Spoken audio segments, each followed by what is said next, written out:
Selamat pagi semuanya pada kesempatan kali ini lagi. Pada pagi hari ini kita akan membahas tema sengsara dan wafat Yesus secara khusus untuk kelas 10. Tujuan dari mata pelajaran ini, tema ini adalah pertama menjelaskan sebab musabab Yesus dijatuhi hukuman mati di kayu salib. Yang kedua, menjelaskan tanggapan-tanggapan orang sekitar kematian Yesus. Yang ketiga, menjelaskan bahwa sengsara dan wafat Yesus sebagai tanda kasih Allah pada manusia dan tanda agung kehadiran kerajaan Allah.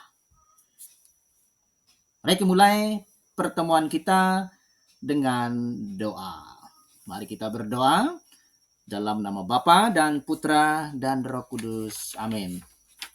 Allah, Bapa yang Maha Murah, kami bersyukur kepadamu karena tak henti-hentinya Engkau mengasihi kami.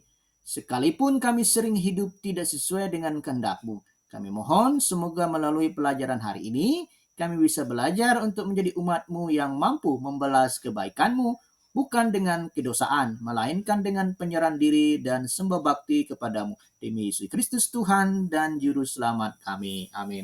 Dalam nama Bapa dan Putra dan Roh Kudus. Amin.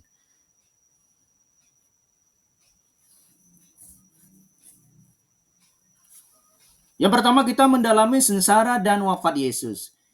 Ada 3 yang kita dalami. Pertama, konteks sosial menjelang penangkapan, pengadilan, dan penyaliban Yesus. Yang kedua, mereka yang berperan dalam peristiwa penyaliban dan peristiwa pengadilan dan penyaliban Yesus. Yang ketiga, kisah sengsara dan wafat Yesus. Mari kita yang pertama, konten sosial menjelang penangkapan, pengadilan, dan penyaliban Yesus. Yang pertama, konteks perayaan Paskah, yaitu perayaan Paskah merupakan pesta bangsa Israel untuk memperingati peristiwa pembebasan bangsa Israel dari Mesir. Nah, perayaan ini berlangsung selama 7 hari yang menjadi pekan roti tak beragi. Itu perayaan roti tak beragi. Bangsa Israel menghayati peristiwa pembebasan dari Mesir sebagai keterlibatan Allah yang hidup mereka. Pada perayaan Paskah itu seluruh mereka terlibat dengan cara berziarah ke Yerusalem. Nah, dalam rangka Paskah Yahudi ini, Yesus dan murid-muridnya juga pergi ke Yerusalem. Nah, dalam situasi Paskah Yahudi itulah terjadi peristiwa besar yang menimpa diri Yesus. Ia ditangkap, diadili, dan disalibkan. Pengadilan dan penyaliban Yesus diwarnai oleh berbagai isu yang berkembang pada waktu itu. Yang kedua, pemberontakan terhadap pemerintah Roma. Nah, biasanya dalam perayaan Paskah, tentara Romawi juga selalu siap sehingga untuk menghadapi kemungkinan yang tidak diinginkan, misalnya kekacauan. Pada masa Yesus, situasi Palestina tidak tentram, selalu ada usaha-usaha untuk melawan pemerintahan Romawi. Pewartaan Yesus tentang kerajaan Allah dan pernyataan dirinya sebagai Mesias dapat menimbulkan harapan bangsa Yahudi akan datangnya Mesias.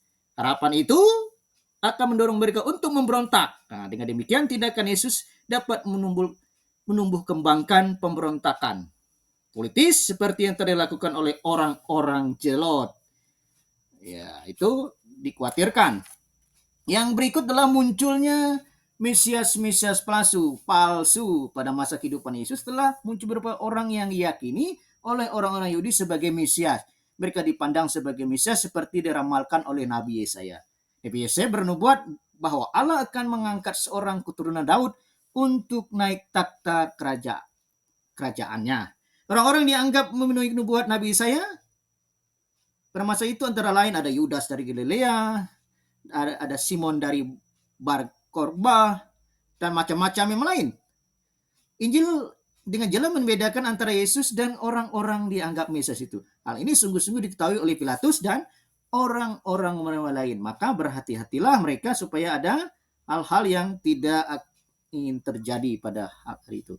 Namun orang Yahudi tidak mau mengambil risiko dengan Yesus itu. Yesus pernah membuat kehebohan di Bait Allah kalau terjadi lagi pasukan Romawi dapat menyerbu Bait Allah.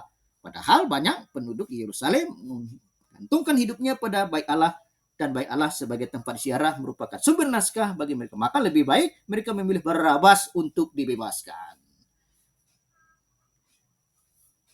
Yang berikut, mereka yang berperan dalam peristiwa pengadilan dan penyaliban Yesus. Yang pertama itu para petinggi agama. Warta dan tindakan Yesus memang baru merombak agama Yahudi. Hal ini jelas tidak disukai oleh para pemuka agama. Para pemuka agama itu beranggapan bahwa hanya agama yang menjamin kelangsungan bangsa. Barang siapa merongrong agama dianggap membahayakan bangsa. Perubahan agama dianggap dapat menimbulkan murka Allah. Jika Allah murka, maka habislah riwayat bangsa Yahudi. Yesus berasal dari Udi, dari suku yang agaknya tidak kokoh. Tidak ada nabi yang berasal dari Galilea. Yesus tidak berijazah, tidak berpendidikan. Dengan hal apakah? Malah ia mengutik-utik kitab suci. Yesus tidak mempunyai backing. Keluarganya sederhana, teman-temannya rakyat jelata, sekelompok orang yang tidak mempunyai wewenang agama sedikit pun. Maka mereka, petinggi-petinggi agama pun melakukan hal-hal yang tidak baik kepada Yesus untuk menangkap dan mengadilinya. Yang kedua adalah para petinggi pemerintah. Para petinggi pemerintah ini Palestina tidak amat tentram karena selalu ada usaha-usaha untuk melawan pemerintahan Romawi. Pewartaan Yesus tentang kerajaan Allah dan pewartaan dirinya sebagai Mesias dapat menumbuhkan harapan bangsa Israel akan datangnya Mesias. Harapan itu akan mendorong mereka untuk memberontak. Yang berikut adalah vonis hukuman mati bagi Yesus. Vonis hukum mati bagi Yesus, seluruh majelis agama menolak Yesus. Dengan suara bulat mereka memutuskan untuk memberikan hukuman mati terhadap Yesus. Imam Agung, pemimpin yang dipilih oleh Allah, mengembalakan umatnya, membuang Yesus. Pontius Pilatus, gubernur sipil, menghukum Yesus. Murid-murid dan teman-teman Yesus tidak seorang pun yang membelanya. Mereka semua meninggalkan Yesus dan membiarkan dia dihukum mati di salib. Menurut keyakinan Yahudi, mati di salib merupakan tanda bukti bahwa seorang dibuang oleh Allah sendiri. Hukuman mati di salib itu lebih daripada mencabut nyawa saja. Mati di kayu salib berarti dibuang oleh bangsanya, dikutuk oleh Allah. Mayat seorang terhukum harus lekas-lekas dikuburkan karena dianggap mengotori dan menajiskan tanah yang diberikan Allah. Yang berikut kita akan mendalami kisah sengsara dan wafat Yesus. Yang pertama, kisah sengsara dan wafat Yesus disampaikan oleh Injil Lukas dan Injil-Injil lain. Penangkapan Yesus di Taman Getsemani di Injil Lukas diceritakan bagaimana Yesus berdoa, "Ya Bapa-Ku, jikalau Engkau mau, diambillah cawan ini daripadaku, tetapi bukanlah kehendak-Ku, melainkan kehendak-Mu yang terjadi." Nah, setelah itu dia berdoa banyak, dan orang-orang menahan Yesus, mengolok-olok dia dan memukulnya, menangkap dia. Yesus yang kedua, Yesus diadili oleh pengadilan agama. Ya, sudah diadili oleh pengadilan agama, dibawa ke pengadilan. Kayafas bersama mertuanya Hanas melakukan pemeriksaan terhadap Yesus di tempat imam besar. Yesus diolok-olok, dipukuli orang-orang yang menahannya. Imam besar banyak bertanya kepada Yesus tentang murid-muridnya dan ajaran. Yesus memberi tanggapan, "Aku berbicara terus terang kepada dunia. Aku telah mengajar di rumah-rumah ibadat dan di Bait Allah, tempat semua orang Yahudi berkumpul. Aku tidak pernah bicara sembunyi-sembunyi." Itu kata Yesus. Yang ketiga, Yesus diadili oleh pengadilan negeri. Maka Yesus diadili oleh pengadilan negeri di mana Pontius Pilatus menjatuhkan hukuman karena desakan orang-orang Yahudi. Wakil pemerintah Roma berkuasa pada waktu itu adalah Pontius Pilatus. Palestina Pilatus tinggal di Yerusalem, sebuah istana yang dahulu merupakan tempat kediaman resmi raja-raja orang Yahudi. Maka dia dihukum mati. Yang berikut, Yesus wafat.